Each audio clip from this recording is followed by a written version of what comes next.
বন্ধুরা এখন বাজে 6:30টার মতো বাজে, আর এখন সন্ধ্যা হতেই গেছে, প্রায় হয়ে গেছে। তো আমি এখন যাচ্ছি তোমার দাদার সঙ্গে একটু বাজারে। এই গরমে মাস্ক পরে সানগ্লাস পরে যাচ্ছিলাম, তোমার দাদা বললো পাগল হয়ে গেছো, সানগ্লাস তো রাত্রে নিতে হয় না। তো আমি বললাম ঠিকই তো, আমি তো ভুল বলছিলাম। তো ওই জন্যে সানগ্লাসটা রেখে দিলাম।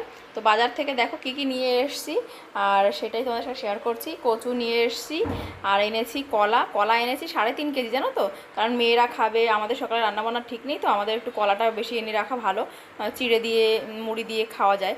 কচুর লতি এনেছি, আর টুকিটাকি যেগুলো বাজার হয় সেগুলো এনেছি। সারাদিন ভিডিও করিনি, ভিডিও করার ইচ্ছাও করে না, কেন বলো তো?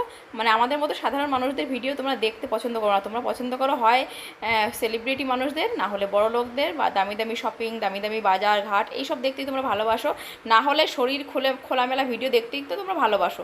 সাধারণ মানুষের জীবনে সাধারণ ছোটো ছোটো দুঃখ কষ্ট হাসি কান্না এইগুলো তোমাদের আর কি অতটাও ভালো লাগে না। তো অনেক দিন ধরে ট্রাই করছি, মাঝে মাঝে না উৎসাহ হারিয়ে ফেলি, সত্যি ইচ্ছে করে না যখন তোমরা ভিডিওতে আর কি সাপোর্ট করো না আর কি, সে তখন মনটা কোথাও যেন একটু ভেঙে যায়, জানো তো। তো সত্যিই কষ্ট হয়, ভীষণ কষ্ট করেই ভিডিও বানাই, সংসার সমস্ত কাজকর্ম বাচ্চাদের সামলানো প্লাস কোচিংয়ে পড়ানো, প্রচুর কষ্ট হয়ে যায়।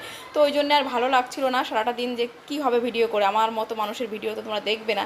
তবুও ওই যে তাই দিনের শেষে একটুখানি ভিডিও করে তোমাদের সঙ্গে শেয়ার করলাম।